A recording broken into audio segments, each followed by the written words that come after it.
Tuhan bersamamu. Inilah Injil suci menurut Santo Markus. Pada waktu itu Raja Herodes mendengar tentang Yesus, sebab namanya memang sudah terkenal. Dan orang mengatakan, Yohanes Pembaptis sudah bangkit dari antara orang mati. Dan itulah sebabnya kuasa-kuasa itu bekerja di dalam dia. Yang lain mengatakan, dia itu Elia. Yang lain lagi mengatakan, dia itu seorang nabi, sama seperti nabi-nabi yang dahulu. Waktu Herodes mendengar hal itu, ia berkata, bukan, dia itu Yohanes yang sudah kupenggal kepalanya, dan kini bangkit lagi. Memang Herodeslah yang menyuruh orang menangkap Yohanes dan membelenggunya di penjara, berhubung dengan peristiwa Herodias, istri Filipus saudaranya, karena Herodes telah mengambilnya sebagai istri. Karena Yohanes pernah menegur Herodes, tidak halal engkau mengambil istri saudara. Karena kata-kata itu, Herodias menaruh dendam pada Yohanes dan bermaksud membunuh dia, tetapi tidak dapat, sebab Herodes segan akan Yohanes, karena ia tahu bahwa Yohanes adalah orang yang benar dan suci. Jadi ia melindunginya, tetapi setiap kali mendengar Yohanes, hati Herodes selalu terombang-ambing, namun ia merasa senang juga mendengarkan dia.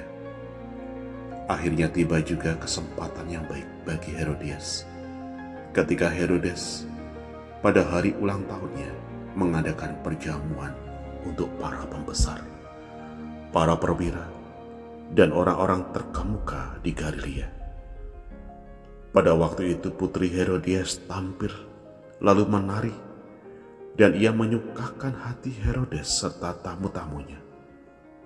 Maka raja berkata kepada gadis itu, mintalah daripadaku apa saja yang kau ingini, maka akan kuberikan kepadamu.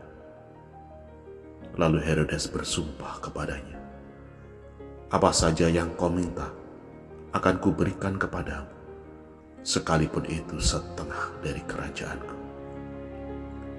Anak itu pergi dan menanyakan ibunya, apa yang harus ku minta? Jawab ibunya, kepala Yohanes Pembaptis. Maka cepat-cepat ia pergi kepada raja dan meminta, aku mau supaya sekarang juga engkau berikan kepadaku kepala Yohanes Pembaptis dalam sebuah talam.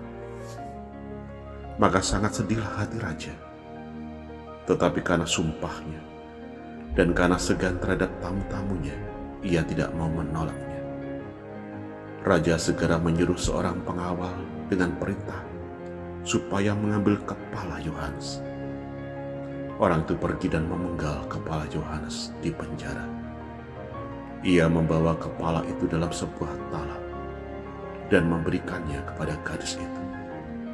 Dan gadis itu memberikannya pula kepada ibunya. Ketika murid-murid Yohanes mendengar hal itu, mereka datang dan mengambil mayatnya, lalu membaringkannya dalam kubur. Demikianlah sabda Tuhan. Saudari dan saudara, hari ini kita mendengarkan sesuatu yang mengerikan. Herodes tidak hanya membunuh Yohanes Pembaptis, tetapi membunuh Tuhan dan kebenaran di dalam hatinya, atau tidak mau mendengar suara hatinya. Karena itulah ia mengalami kegelisahan saat mendengar sepak terjang dan karya-karya Yesus yang mengingatkan akan kejahatannya. Kita pun mungkin 11-12 dengan Herodes, karena enggan mendengarkan suara Tuhan yang mendorong kita untuk berbuat baik, kebenaran, dan kesucian. Kita pun bisa membunuh orang di dalam hati kita dengan kemarahan dan kebencian kita kepadanya. Kita pun bisa membunuh dengan kata-kata kita, sikap kita, dan perbuatan kita sedemikian rupa, sehingga orang lain sungguh-sungguh tidak berdaya. Inilah yang disebut dengan pembunuhan karakter.